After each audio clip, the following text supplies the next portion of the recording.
Welcome to Zodiac Academy, Zodiac exam series discussion. This is week 8 discussion and myself, Hari Krishna, academic coordinator of Zodiac Academy. നമ്മൾ ഇന്ന് discuss ചെയ്യാൻ പോകുന്നത് 176 question മുതൽ 200ാമത്തെ ചോദ്യം വരെയാണ്. So let us start discussion. Question number 176. Most potential agent that can be used in bioterrorism. ബയോടെററിസത്തിന് ഉപയോഗിക്കാൻ പറ്റുന്ന potential agent among the following ഏതെന്നുള്ളതാണ്. ഓപ്ഷൻ ഡി ക്ലോസ്ട്രീഡിയം ബോട്ടുലിനം ആണ് റൈറ്റ് ആൻസർ. കാരണം ബയോടെററിസം ഏജന്റ്സ് എന്ന് പറയുന്നത് പത്തോജൻസ് ഓർ ബയോടോക്സിൻസ് ആണ്, and which are used to produce death and disease in humans or animals or plants for terrorism purpose. അത് ഒരു discussion ഒരുപാട് വേണ്ട ഒരു കാര്യമാണ്, കാരണം ഒരുപാട് ന്യൂവർ ഏജന്റ്സ് ഉണ്ട്. സോ ക്ലോസ്ട്രീഡിയം ബോട്ടുലിനം ആണ് ഈ എമംഗ് ദ ഓപ്ഷൻസിലെ correct answer. 177. Ergonomics is a science of. നമ്മൾ ഒക്യുപേഷണൽ ഡിസീസ് പഠിക്കുമ്പോൾ എർഗണോമിക്സ് എന്നൊരു വാക്ക് കേൾക്കും. Right man to the right job എന്നാണ് പറയുന്നത്. Option A designing the job to fit to the worker. ഒരു right job to right man, അയാളുടെ പറ്റുന്ന ജോബ് അതിനെ ഫിറ്റ് ചെയ്യുന്നതിനാണ് നമ്മൾ എർഗണോമിക്സ് പ്രിൻസിപ്പിൾ എന്ന് പറയുന്നത്. Chronic exposure to poor lighting causes. Direct ചോദ്യമാണ്. പുവർ ലൈറ്റിംഗ് നമ്മൾ കണ്ടിന്യൂസ് എക്സ്പോഷർ, അതിന് ക്രോണിക് എക്സ്പോഷർ കാരണം ഉണ്ടാകുന്നതാണ് മൈനേഴ്സ് നിസ്റ്റാഗ്മസ് എന്ന് നമ്മൾ പറയുന്നത്. 179. Appearance of Burton's line. Burton's line in lead poison നമ്മൾ കേട്ടിട്ടുണ്ട്. Option A bluish purple line on gums. ഒരു ഇനോർഗാനിക് ലെഡ് പോയിസണിങ് സംഭവിക്കുമ്പോൾ നമ്മുടെ ഗംസിലാണ് അത് അഫക്ട് ചെയ്യുന്നത്. Appears as bluish or purple in colour on gums ആണ് കാണുന്നത്. 180. ILO international labour organisation is situated in. നമ്മുടെ WHO എവിടെയാണ്? ജനീവ. ഇവിടെ തന്നെയാണ് ILOയുടെ. നമ്മൾ ഒരുപാട് ഇന്റർനാഷണൽ ഏജൻസീസിന്റെ ഹെഡ് ക്വാർട്ടേഴ്സ് പഠിക്കാനുണ്ട്. FAO ആണെങ്കിലും യൂണിസെഫ് ആണെങ്കിലും. അപ്പം അത് ഒരു ബോക്സ് ടൈപ്പ് ആയിട്ട് നമ്മൾ ലാസ്റ്റ് ക്ലാസ് നമ്മുടെ റെഗുലർ ക്ലാസ് റൂം ട്രെയിനിങ് നമ്മൾ പഠിപ്പിക്കാറുണ്ട്. Then question number 181. Ortho-Toledin test is used for detecting. Again, നമ്മൾ water hardness, softness of water ഇതെല്ലാം നമ്മൾ പഠിക്കുന്ന സമയത്ത് നമ്മൾ ഹാരോക്സ് അപ്പാരറ്റസിനെ കുറിച്ച് പഠിച്ചിട്ടുണ്ട്, റെസിഡുവൽ ക്ലോറിനെ കുറിച്ച് പഠിച്ചിട്ടുണ്ട്. അതുപോലെ വരുന്നതാണ് orthotolidine test, which is used to test or detect. Option A chlorine ആണ് right answer. 182. Monday fever is also known as. Monday ഫീവറിന്റെ വേറൊരു പേര് ഓപ്ഷൻ ബി ബിസിനോസിസ് എന്നുള്ളതാണ്. അല്ലെങ്കിൽ നമ്മൾ പറയും ബ്രൗൺ ലങ് ഡിസീസ് എന്ന് പറയും. നമ്മൾ ഈ കോട്ടൺ ഡസ്റ്റിന്റെ എക്സ്പോഷർ കാരണം നിമോക്കോണിയോസ് നമ്മൾ പഠിക്കുമ്പോൾ കോട്ടൺ ഡസ്റ്റിന്റെ എക്സ്പോഷറിലാണ് നമ്മൾ ബിസിനോസിസ് എന്ന് പറയുന്നത്. വേറെ ഷുഗർ കെയിനിലാണ് നമ്മൾ ബാഗസോസ് എന്ന് പറയുന്നത്. അങ്ങനെ ഒരു മൺഡേ ഫീവറിന്റെ വേറൊരു പേരാണ് ബിസിനോസിസ് എന്നുള്ളത് അറിഞ്ഞിരിക്കുക. 183. Scotch tape swab is used to identify. ഈ സ്കോച്ച് ടേപ്പ് സ്വാബ് നമ്മൾ identify which is used to identify pinworm ആണ്. അതായത് ട്രാൻസ്പെറന്റ് അഡ്ഹസീവ് ടേപ്പ് ടെസ്റ്റ് ആണ്, which is collection and examination of samples which are around the anal area. നമുക്കറിയാം pinworm ova are deposited in anal orifice. അപ്പൊ അതുകൊണ്ട് തന്നെ പിൻവോം detect ചെയ്യാൻ വേണ്ടിയാണ് നമ്മൾ സ്കോച്ച് ടേപ്പ് സ്വാബ് ടെസ്റ്റ് നമ്മൾ ഉപയോഗിക്കുന്നത്. 184. Prevention of risk factors related to a disease condition is known as. Option A primordial prevention ആണ് right answer.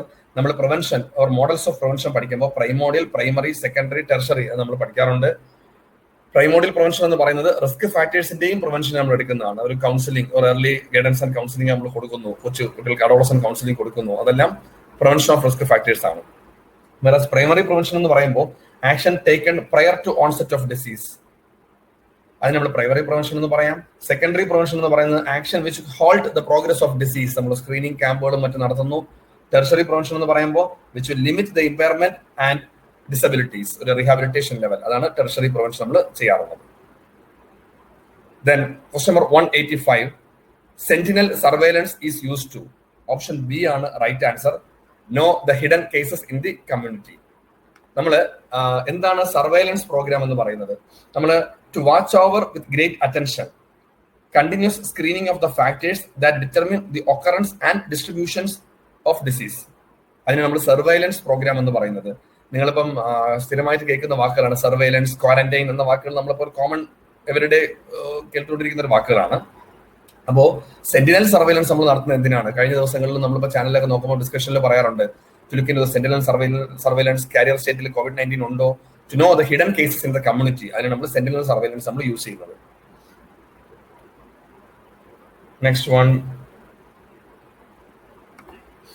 186. Chemical components of Mala D are chemical components of Mala D. Option A, D-norgestrol and ethinyl estradiol എന്നുള്ളതാണ്. നമ്മൾ family planning മെഷേഴ്സിൽ നമ്മൾ barrier method, IUCD, ഇതിനെ കുറിച്ച് detail hormonal contraceptives പഠിക്കാനുണ്ട്. അവിടെ ഓരോ ടൈപ്പിനെ കുറിച്ച് ഡീറ്റെയിൽ എക്സ്പ്ലനേഷൻ ഉണ്ടാകും. ഇവിടെ ഞാൻ ഒറ്റ വാക്കിൽ ഒതുക്കുന്നു. ഓപ്ഷൻ എ ആണ് right answer. This are the chemical components of Mala D. 187. What reaction might occur due to tetanus vaccine? അറിയാം, ടെറ്റനസ് വാക്സിന്റെ കാരണം റിയാക്ഷൻ വരുന്നതാണ്. ബ്രേക്കിൽ ന്യൂറൈറ്റിസ് ഉണ്ടാവാൻ സാധ്യതയുണ്ട്. അതാണ് നമ്മൾ TT എടുത്തു കഴിയുമ്പോൾ നമ്മൾ എന്തൊക്കെ മോണിറ്റർ ചെയ്യണം എന്നുള്ളതും യൂഷ്വലി ഡിസ്കസ് ചെയ്യാറുള്ളത്. 188. Ongoing measurement of performance of a health service refers to. Ongoing measurement of performance of a health service refers to. Option D, surveillance ആണ് റൈറ്റ് ആൻസർ. എന്താണ് സർവൈലൻസ് എന്നുള്ളത് ഞാൻ പറഞ്ഞു. Close monitoring or ongoing monitoring നമ്മൾ surveillance എന്ന് പറയുന്നത്. 189. In India, the target disease included in Vision 2020.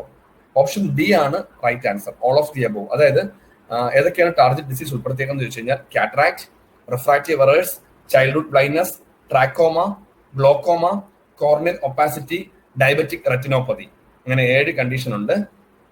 ഈ ABC ഓപ്ഷന്റെ കൂടെ ട്രാക്കോമ, ഗ്ലോക്കോമ, കോർണിയൽ ഒപ്പാസിറ്റി, ഡയബറ്റിക് റെറ്റിനോപ്പതിയും കൂടെ ഓർമ്മിച്ചിരിക്കുക. 190. ASHA workers performance is monitored through. ASHA വർക്കേഴ്സിന്റെ പെർഫോമൻസ് മോണിറ്റർ ചെയ്യപ്പെടുന്നത് ഓപ്ഷൻ സി ആണ് right answer. Reduction in IMR. അതായത് നമ്മുടെ NRHM അല്ലെങ്കിൽ ഇപ്പൊ NHMന്റെ കീഴിൽ നമ്മൾ ASHA workers, accredited social health activist അവരുണ്ട്. അവർ basically maternal newborn infant mortality rate അതിന്റെ റിഡക്ഷനൊക്കെ ആയിട്ടാണ് അവരുടെ മെയിൻ റോൾ എന്നുള്ളത്. സോ റിഡക്ഷൻ ഇൻ IMR ആണ് മെയിൻ. നമ്മുടെ ഇന്ത്യയിലെയും കേരളത്തിന്റെ കറന്റ് സ്റ്റാറ്റിസ്റ്റിക്സ് നിങ്ങൾക്ക് അറിയാം. ഏകദേശം 10ഓളമാണ് IMR കേരളത്തിൽ. ഇന്ത്യയിൽ ഒരു 35-36 ലെവലിലാണ് നിൽക്കുന്നത്. ഇപ്പൊ ഡെവലപ്ഡ് കൺട്രീസ്, എസ്പെഷ്യലി ഡെവലപ്ഡ് അല്ല, നമ്മൾ Scandinavian countries like Denmark, Sweden, Norway ഒക്കെ 2-3 ലെവലിലാണ് IMRന്റെ level. 191. The light sensitive and pigmented layer of tissue.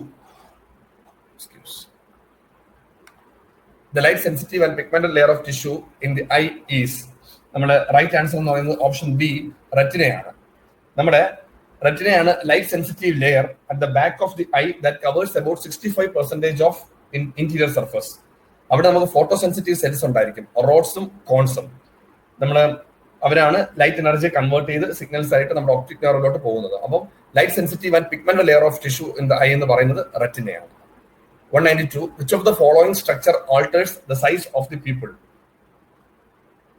Iris ആണ് റൈറ്റ് ആൻസർ ആയിട്ട് വരുന്നത്. ഐറിസ് എന്ന് പറയുന്ന ഒരു thin circular structure in the I which is responsible for controlling the diameter and size of the pupil and thus control the amount of light reaching the back of eye. So നമ്മുടെ size of the പീപ്പിളിനെ control ചെയ്യുന്ന structure എന്ന് വെച്ചാൽ iris ആണ് right answer. 193.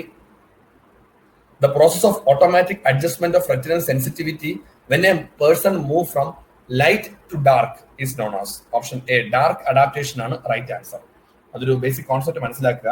Adaptation എന്ന് പറഞ്ഞു കഴിഞ്ഞാൽ it is an automatic adjustment of retinal sensitivity to the amount of light present when a person move from dark to light area or light to dark area. Dark adaptation എന്ന് പറഞ്ഞു കഴിഞ്ഞാൽ when going from a well light area to a dark area. നമ്മുടെ ചോദ്യം അതായിരുന്നു. Light ഏരിയയിൽ നിന്നും dark ഏരിയയിലോട്ട് പോകുമ്പോൾ വരുന്ന നമ്മൾ ഡാർക്ക് അഡാപ്റ്റേഷൻ എന്ന് പറയും. അവിടെ റോഡ്സ് ആണ് ആക്റ്റീവ് ആകുന്നത്. വേറസ് ലൈറ്റ് അഡാപ്റ്റേഷൻ എന്ന് പറയുമ്പോൾ തിരിച്ച് when we move from dark to light area അവിടെ കോൺസ് ആയിരിക്കും ആക്റ്റീവ് ആകുന്നത്. ഒന്ന് ഓർമ്മിച്ചിരിക്കുക. 194. Most common cause of blindness in India. Option A ആണ് റൈറ്റ് ആൻസർ, കാറ്ററാക്ട്. നമ്മുടെ national programme for control of blindness, നിങ്ങൾ NPCB national programme for control of blindness പ്രകാരം leading cause of blindness in India എന്ന് പറയുന്നത് cataract ആണ്. 62% cataract ആണ് കാരണമെന്നാണ് പറയുന്നത്. റിഫ്രാക്റ്റീവ് എറേഴ്സ് എന്ന് പറയുന്നത് 20% ഉണ്ട്. 6% ഗ്ലോക്കോമയുണ്ട്. Then surgical complications, opacities, അങ്ങനെ different കാരണങ്ങൾ ഉണ്ടാവും. 195. Most common form of conjunctivitis in newborn at birth is caused by. Option A, chlamydia ആണ് റൈറ്റ് ആൻസർ ആയിട്ട് വരുന്നത്. ഒഫ്താൽമിയ നിയോനേറ്റോറം എന്നുള്ളത് കേട്ടിട്ടുണ്ട്. ഒരു പ്യൂർലന്റ് കൺജങ്ക്റ്റിവൈറ്റിസ് ആണ് occurring during the first 4 weeks of life. So chlamydial infection ആണ് ഏറ്റവും കോമൺ ആയിട്ട് കാണാൻ പറ്റുന്നത്. 196. Pinpoint pupil is a characteristic feature of dash. കൊടുത്തിരിക്കുന്നതിൽ പിൻ പോയിന്റ് പീപ്പിൾ ഒരു ക്യാരക്ടറിസ്റ്റിക് ഫീച്ചർ ആയിട്ട് കാണുന്നത് പോണ്ടൈൻ ഹെമറേജിലാണ്. നമ്മൾ പിൻ പോയിന്റ് പീപ്പിൾ അല്ലെങ്കിൽ അതിനെ പറയും മയോസിസ് എന്ന് പറയും. That's A contraction of people അല്ലെങ്കിൽ കൺസ്ട്രക്ഷൻ ഓഫ് പീപ്പിൾ ആണ് അണ്ടർ നോർമൽ ലൈറ്റിംഗ് കണ്ടീഷൻസ്. നമ്മുടെ ഓപ്ഷൻ എ ബാർബിച്ചുറേറ്റ് പോയിസണിങ്ങിൽ കൊക്കൈൻ അബ്യൂസിലും നമുക്ക് ഡയലറ്റേഷൻ ഓഫ് പീപ്പിൾ കാണാൻ പറ്റും. ഗ്ലോക്കോമ പീപ്പിളിനെ അഫക്ട് ചെയ്യുന്ന ഒരു കണ്ടീഷൻ അല്ല. പോണ്ടൈൻ ഹെമറേജിൽ പിൻ പോയിന്റ് പീപ്പിൾ ഉണ്ടാകും because of the disorder of sympathetic pupillary pathway in the pontine tegmentum. Okay, അപ്പം റൈറ്റ് ആൻസർ എന്ന് പറയുന്നത് പോണ്ടൈൻ ഹെമറേജ് ആണ്. 197 സാന്തലിസ്മ റെഫേഴ്സ് ടു. സാന്തലിസ്മ എന്ന് പറഞ്ഞാൽ എന്താണ്? Option C yellowish plaque that occur most commonly near the inner canthus of eyelid. ആ പേരൊന്ന് ഓർമ്മിച്ചിരിക്കണം. സാന്തലിസ്മ എന്ന് പറഞ്ഞു കഴിഞ്ഞാൽ yellowish plaque that occur most commonly near the inner canthus of eyelid. അവിടെ നമ്മൾ ഡ്രൈനസ് ഓഫ് കൺജന്റൈവ നമ്മൾ സിറോഫ്താൽമിയ എന്ന് പറയാറുണ്ട്. ഡ്രൈനസ് ഓഫ് മൗത്ത് സെറോസ്റ്റോമിയ എന്ന് നമ്മൾ പറയാറുണ്ട്. ഡ്രൈ മൗത്ത് അല്ലെങ്കിൽ ഡ്രൈനസ് ഓഫ് മൗത്തിനെ. ഡ്രൈനസ് ഓഫ് കൺജന്റൈവ ഞാൻ പറഞ്ഞു സിറോഫ്താൽമിയ എന്ന് പറയാറുണ്ട്. ദെൻ സാന്തലിസ്മ ഞാൻ പറഞ്ഞു ഓപ്ഷൻ സി ആണ്. ദെൻ സാന്തോമ എന്ന് പറയുന്നതാണ് എന്ത് fatty growth develop underneath the skin. അതിന് നമ്മൾ സാന്തോമ എന്ന് പറയുന്നത്. Okay, 198 an aged client with diabetes mellitus complaining of a painless peripheral loss of vision is at risk of. Aged client with diabetes mellitus ആണ്, painless peripheral loss of vision ആണ്. Risk of option B open angle ഗ്ലോക്കോമയാണ്. നമ്മൾ open angle glaucoma means angle where the iris meet the cornea is as wide and open as it should be. Loss of peripheral or side vision ആണ് first sign of glaucoma, open angle ഗ്ലോക്കോമയിൽ നമ്മൾ കാണുന്നത്. അപ്പൊ angle closure ഗ്ലോക്കോമയിൽ pain ഉണ്ടാകും, അതായത് eye pain ഉണ്ടാകും with nausea and sudden visual disturbance. So difference ചെയ്ത് ഓർമ്മിക്കുക. ഓപ്പൺ ആംഗിൾ ഗ്ലോക്കോമയിലാണ് പെരിഫറൽ ലോസ് ഓഫ് വിഷൻ ഉണ്ടാകുന്നത്. 199 common type of glaucoma. Commonest type of glaucoma എന്ന് പറയുന്നത് പ്രൈമറി ഓപ്പൺ ആംഗിൾ ഗ്ലോക്കോമയാണ്. ഏറ്റവും most commonest type of glaucoma. Different types of glaucoma നമ്മൾ ഐയുടെ ക്ലാസ് ഒഫ്താൽമോളജി ക്ലാസ്സിൽ പഠിക്കുന്നുണ്ട്. പ്രൈമറി ഓപ്പൺ ആംഗിൾ ഗ്ലോക്കോമയാണ് right answer. Question number 200 golden period of eye donation. Spelling ഒരു എറർ ഉണ്ട്, ഡൊണേഷൻ ആണ്. Is dash. നമ്മൾ golden period of eye donation എന്ന് പറയുന്നത് ഓപ്ഷൻ ബി 6 hours ആണ്. വിത്തിൻ 6 hours ആണ് നമ്മൾ ഗോൾഡൻ പീരീഡ് എന്ന് പറയുന്നത്. ഓക്കെ, ഇതാണ് നമ്മുടെ 200 വരെയുള്ള ക്വസ്റ്റ്യൻസിന്റെ ഡിസ്കഷൻ. ഹോപ്പ് നിങ്ങൾ ഉപയോഗിക്കുന്നത് അല്ലെങ്കിൽ നിങ്ങൾക്ക് ഉപയോഗം ഉണ്ടാകുമെന്ന് വിശ്വസിക്കുന്നുണ്ട്. തുടർന്ന് നമ്മുടെ സോഡിയക്കിന്റെ പുതിയ ബാച്ചസ് ഓൺലൈൻ ക്ലാസ്സിന്റെ പ്രോഗ്രസ് ചെയ്തുകൊണ്ടിരിക്കുകയാണ്. നിങ്ങൾക്ക് താല്പര്യമുള്ള ആൾക്കാർക്കെല്ലാം തന്നെ നമ്മുടെ ഓഫീസ് നമ്പറിൽ കോൺടാക്ട് ചെയ്യാവുന്നതാണ്. Thank you so much.